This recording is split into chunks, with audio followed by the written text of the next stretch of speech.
Darkness about to descend on the city. Just a few hours from now comes the question of whether a large elusive cat is on the prowl in the night. Good afternoon. I'm Matt Malloy. I'm Karen Edwards. The DEC is actively investigating. We're also learning more from a wildlife expert who is weighing in tonight. 13 WHAM's Natalie Calzatoni brings us the latest. Natalie.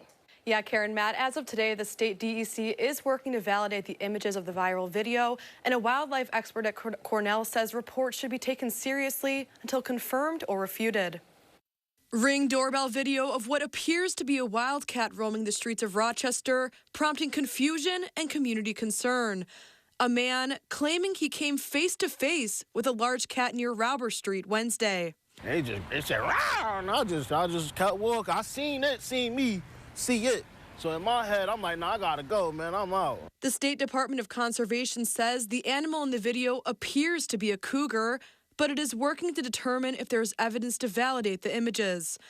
A wildlife expert at Cornell weighs in. So my first thought is often a bobcat in this type of situation, which is a large cat, but this is definitely not the shape of a bobcat. It seems to be much larger and has the long, thick, characteristic tail that you would expect in a mountain lion. The DEC says if it is a cougar or wildcat, it most likely did not arrive to the region on its own.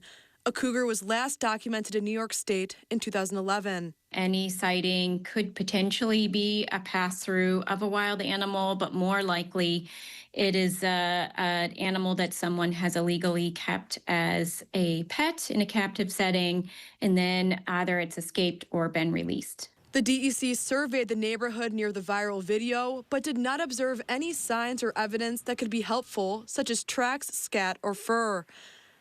Dr. Childs-Sanford says large cats, such as cougars, are elusive animals. So they're quiet and they are stealthy. So I wouldn't expect, if you saw one, that it would be likely to stick around. It will not seek out humans intentionally. They definitely do not want to be around people, but it still is a dangerous animal. And the DEC encourages the public to submit reports or call 911 if they observe this animal, and we will have contact information for the DEC on our website, 13wham.com.